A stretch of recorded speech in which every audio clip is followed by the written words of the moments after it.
ওই কলঙ্কিনীর খোঁজ করতে তুমি আমার কাছে এসেছো? কমলাকে আমি 11 বছর আগে তাড়িয়ে দিয়েছি। কমলা কলঙ্কিনী নয় বাবা, আপনার যা শুনেছেন সব ভুল, সব মিথ্যে। বাবা হয়ে মেয়ের প্রতি আমি এত বড় অবিচার করলাম? মন্ত্রী, আপনার পুত্র সন্তানের বয়স এখন 10, অথচ এই 10 বছরের মধ্যে আপনি তাকে একবারও আমার কাছে নিয়ে এলেন না কেন? মহারাজ,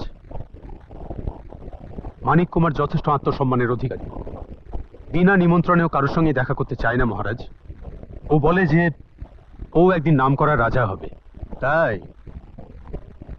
একজন 10 বছর বালকের মধ্যে এতখানি আত্মবিশ্বাস? মন্ত্রী, আপনি আপনার সন্তানকে বলবেন আমি তাকে নিমন্ত্রণ জানাচ্ছি, আমি আপনার সন্তানকে দেখতে চাই। শুধু নিমন্ত্রণ করলেই আমি তোমার রাজার বাড়িতে যাব না বাবা। তোমার রাজাকে আমার কিছু শর্ত মানতে হবে। আমার জন্য হাতি পাঠাতে হবে, রাজার বাম পাশের আসনে আমাকে বসতে দিতে হবে। তোমার ছেলের জন্য আমার চাকরিও যাবে, আমার মাথাটাও যাবে। যদি এই শর্ত মঞ্জুর করেন তবেই আমি যাব। অবশ্যই মঞ্জুর করলাম। এতখানি দৃঢ় মনোবল যার মধ্যে, তাকে সম্মান করতে রাজা কল্যাণ সেন কখনো কৃপণতা করে না। আমি আপনার সন্তানকে আমার দরবারে নিয়ে আসার জন্য হাতি পাঠাবার নির্দেশ দিচ্ছি।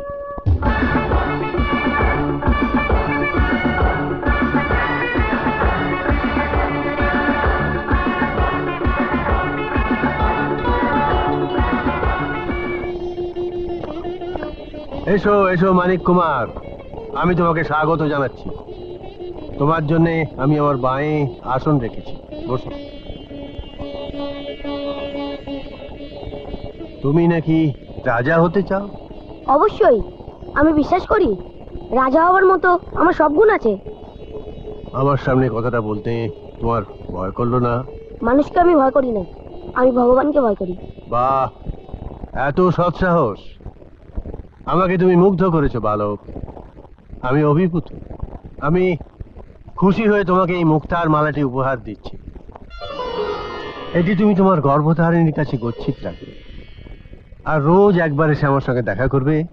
আমি তোমাকে আরো দামি দামি উপহার দেব। বাহ, এ তো মুক্তোর মালা, অনেক দামি।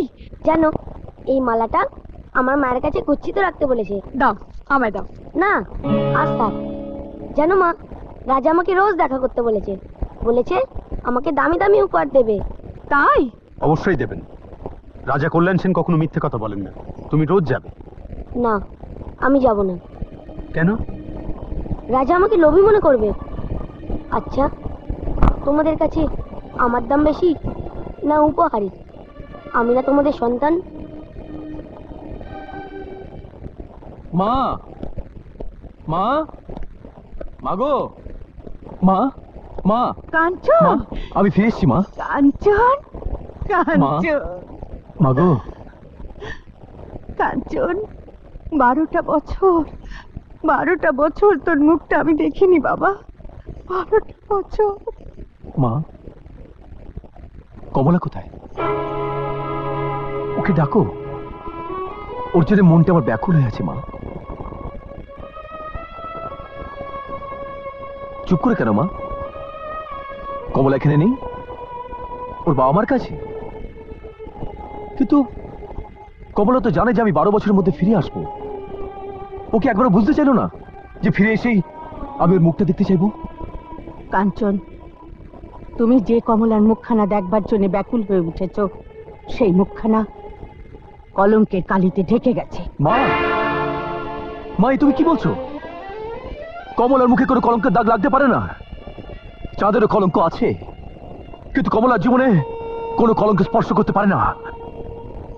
তোমার বিশ্বাস মিথ্যা হয়ে গেছে কুমার।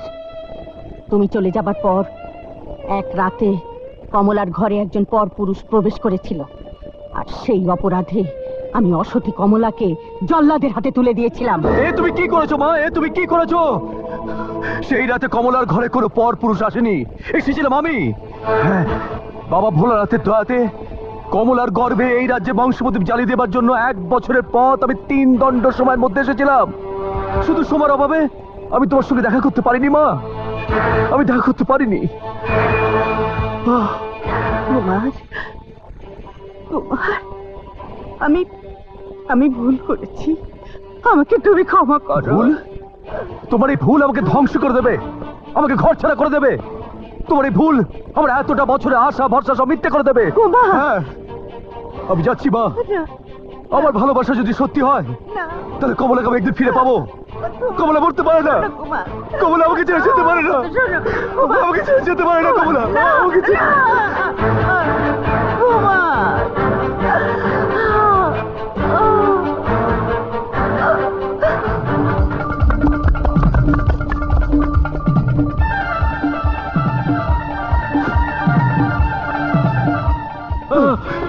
বল জল্লাদ বল, আমার কমলা কোথায়? আমি তাকে বধ করিনি মহারাজ, আমি বৌরানীকে তার বাপের বাড়িতে পাঠিয়ে দিয়েছি, সাচিনগর।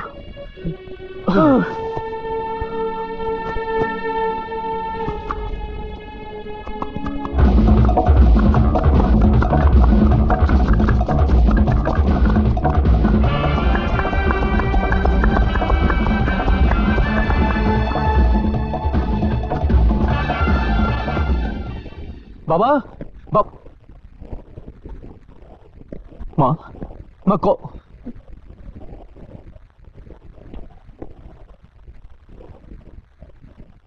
কাঞ্চন, তুমি? কমলা কোথায় বাবা? কমলাকে ডাকুন। ওই কলঙ্কিনীর খোঁজ করতে তুমি আমার কাছে এসেছো? কমলাকে আমি 11 বছর আগে তাড়িয়ে দিয়েছি। ওই কলঙ্কিনীকে কে আশ্রয় দেবে? কমলা কলঙ্কিনী নয় বাবা, আপনারা যা শুনেছেন সব ভুল, সব মিথ্যে। আমি এখন কমলাকে কোথায় পাবো? ওকে যে আমি পেতেই হবে, আমি পেতেই হবে, আমি পেতেই হবে। বাবা হয়ে মেয়ের প্রতি আমি এত বড় অবিচার করলাম?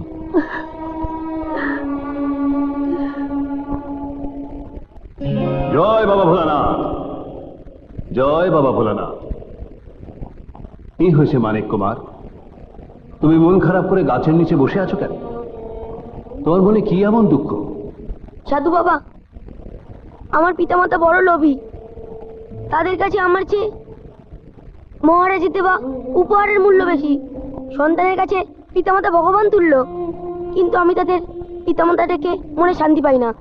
তুমি ঠিকই বলেছো মানিক কুমার, তুমি যাদের পিতামাতা বলে জানো তারা আসলে তোমার পিতামাতা নয়। রূপনগরের মহারাজার পুত্র কাঞ্চন কুমার তোমার জন্মদাতা পিতা, আর তোমার মা তোমাকে হারিয়ে আজ 12 বছর ধরে পাগলিনীর মতোই জঙ্গলে জঙ্গলে ঘুরে বেড়াচ্ছে। জয় বাবা ভোলানাথ। হায় ভগবান, এখন আমি কি করি? কোথায় যাই? কোথায় গেলে আমি আমার বাবা মাকে খুঁজে পাবো? তুমি বলে দাও। আমি বাবা হয়ে এত বড় ভুল করলাম? আমার একমাত্র মেয়েকে আশ্রয় না দিয়ে আমি তাকে তাড়িয়ে দিলাম। কেন তুমি ওকে এত বড় শাস্তি দিলে? এক মুঠো ভাত তুমি ওকে খেতে দাওনি। আমার নিষ্পাপ মেয়েটা খিদের জ্বালায় কত কেঁদেছে, তুমি ওর কোনো কথা শুনলে, কোনো কথা বিশ্বাস করলে না। জানি না কমলা কিভাবে কোথায় আছে। এরকম আরো অনেক সিনেমা দেখতে হলে ডাউনলোড করুন ক্লিক অ্যাপ।